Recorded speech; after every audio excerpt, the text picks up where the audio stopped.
নমস্কার, আমি ঝুনু সরকার। প্রতিবারের মতো নিজের লেখা গল্প নিয়ে আমি আমার এই চ্যানেলে বলে থাকি। আজকের গল্প অপূর্ণ ফার্স্ট ক্রাই। শুরু করছি আজকের গল্প অপূর্ণ ফার্স্ট ক্রাই।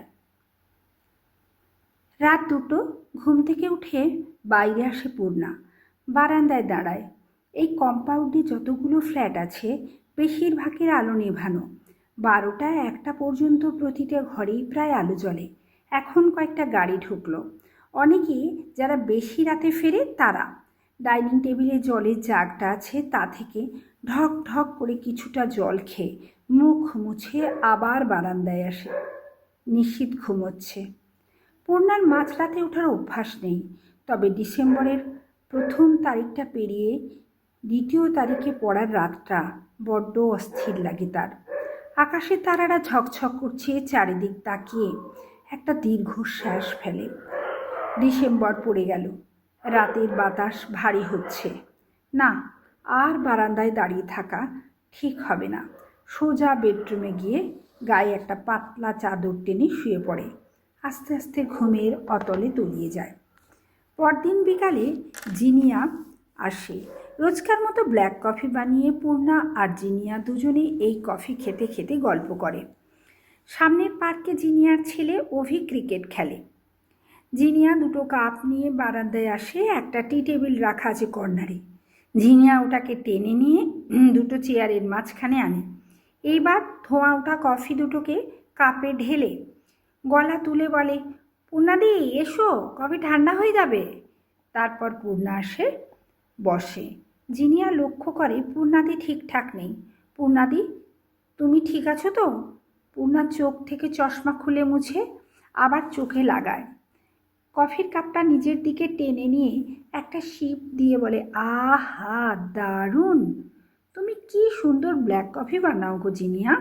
জিনিয়া অনায়াস ভঙ্গিতে বলে, thanks for the nice compliments বলে পূর্ণার দিকে পূর্ণ দৃষ্টিতে তাকায়। তোমার কি শরীর খারাপ দি? না না, শরীর ঠিক আছে, একটু ঠান্ডা লেগেছে গো। দি, তোমার প্রেশার ঠিক আছে? একটু চেক করে দেব? আরে না গো, ঠিক আছি বলছি তো। হ্যাঁ দি, সকালে কোথায় গিয়েছিলে গো? দেখলাম ডাবু গাড়ি ড্রাইভ করছিল, পিছনে তুমি বসেছিলে, নিষিদ্ধা ছিল না। কোথায় গিয়েছিলে? আজ সকালে একটু দক্ষিণেশ্বর গিয়েছিলাম। মনটা বড় অস্থির করছে। মাকে দর্শন করে এলাম। অত সকালে গিয়েছিলাম তো সবে ঠান্ডা বাতাস বইতে শুরু করেছে। ডাবু বলেছিল কাজগুলোকে নামিয়ে দিতে, কিন্তু আমাকে তো জানো, হাওয়া বাতাস আমার ভীষণ ভালো লাগে। ব্যাস, ওই ঠান্ডা লেগেছে একটু আর কি। কফি শেষ করে চেয়ার ছেড়ে উঠতে গিয়ে লক্ষ্য করে জিনিয়া তাকে লক্ষ্য করছে। পূর্ণা জানে জিনিয়া খুব ভালো বোঝে তাকে। দীর্ঘ 5-6 বছরের পরিচয়। আছে, আমি অন্য দিনের মতো স্বাভাবিক নই, এটা পরিষ্কার বুঝে গেছে জিনিয়া। জিনিয়াকে তার সব না বলা কথা, মনের দুর্ভাবনাগুলো শেয়ার করতে খুব ইচ্ছা করে। আবার একটা অন্য অনুভূতিও প্যারালালি কাজ করে। নিজের দুর্বলতা অপরের কাছে প্রকাশ না করাই তো ভালো। এরপর জিনিয়াকে বলে, একটু বেরোবো, তুমি যাবে জিনিয়া আমার সাথে? বলে আলমারি থেকে শাড়ি বার করে। জিনিয়া বলে, ও বোনাদি, আজকে হবে না গো, আজকে না শাশুড়ি মাকে ফিজিওথেরাপি করতে আসবে। আমি এলাম গো, তুমি বেরিয়ে পড়ো। পূর্ণা 6টা বাজার আগেই বেরিয়ে পড়ে। একটু দূরেই একটা মন্দির আছে, ওখানে যাবে। মন্দিরে গিয়ে বসে পড়ে ঠাকুরের সামনে। কীর্তন হচ্ছে, চোখ বুজে আসে কীর্তন শুনতে শুনতে। পূর্ণা এই দিনটা ঠাকুরকে পুজো দিয়ে গরিব দুঃখীদের কিছু দান করে মন থেকে শান্তি পেতে চায়। এটা তার জীবনের একটা বিশেষ দিন, একটা কালি দিয়ে দাগিয়ে দেওয়া দিন। 2 ডিসেম্বর।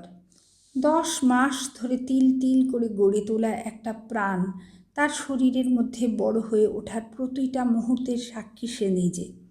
5 মাসের পর থেকে তার নড়াচড়া, সারা শরীর জুড়ে শিহরণ তুলত। কত স্বপ্ন বুনেছে সেই সময়।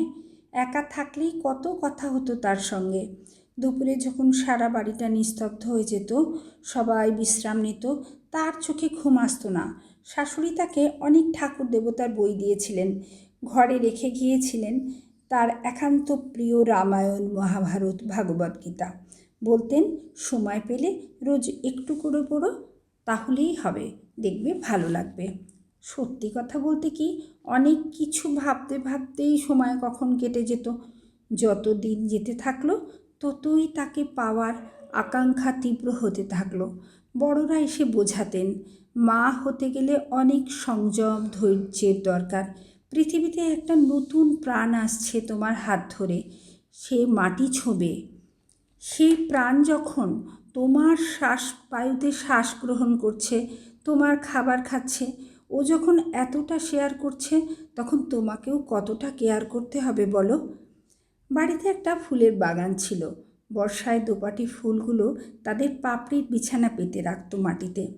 ওই ফ্লাওয়ার বেডটা আমার খুব পছন্দের। মনে মনে বলতাম, সামনের বছর তুই দেখবি কত ফুলের সমারোহ এখানে। শিউলি এসে জানান দিল পুজো আসছে।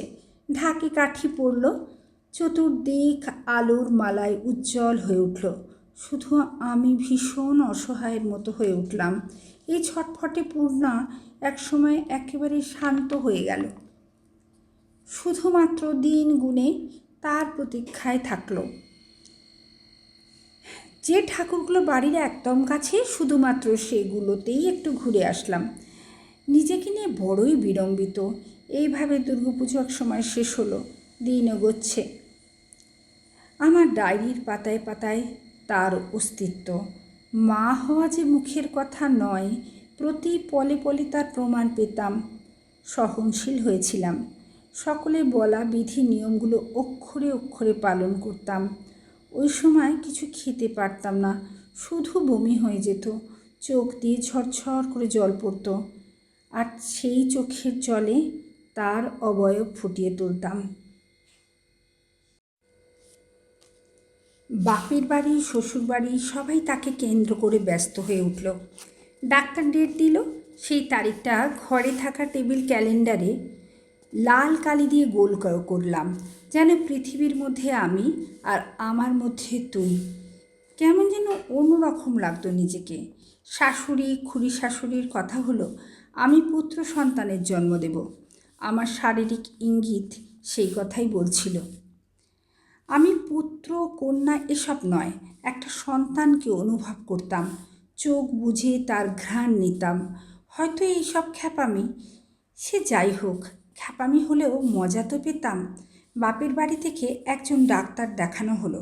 তিনি বাপের বাড়ির কাছেই একটা নার্সিংহোমের পপুলার ডক্টর। শ্বশুর বাড়ি থেকেও একজন ডাক্তার দেখানো হলো, তিনিও শ্বশুর বাড়ির কাছেই বসতেন। কালী পুজো, ভাইফোঁটা, জগদ্ধাত্রী পুজো এই সব কেটে গেল। আরও কিছু দিন গড়ালো, শ্বশুরবাড়ির সাতভক্ষণ শেষ। তারপরে আসা হলো বাপের বাড়িতে। সেখানেই সাতভক্ষণ হলো, খুব আনন্দ হইচই। এর কিছুদিন বাদে ভোরবেলায় অসুস্থ হয়ে পড়লাম। মুখ দিয়ে গাঁজলা বেরোতে শুরু করলো। আমি সেন্সলেস। ওই অবস্থায় যা যা হয়েছে কিচ্ছু মনে নেই। বাকি যেটা ঘটেছিল সব শুনেছিলাম আমার দিদির কাছে। আমাকে দুটো বড় বড় নার্সিংহোমে, যেগুলোর সাথে আমাদের কথা ছিল, সেখানে নিয়ে যাওয়া হয়েছিল, কিন্তু কেউ আমার মতো পেশেন্টকে ভর্তি করতে চায়নি। শেষে সরকারি হসপিটালে আমাকে ভর্তি করা হয়েছিল। আমার যে অসুখটা হয়েছিল, সেই অসুখটার নাম এক্লামশিয়া। এই রোগের চিকিৎসা কোনো নার্সিংহোমে ছিল না,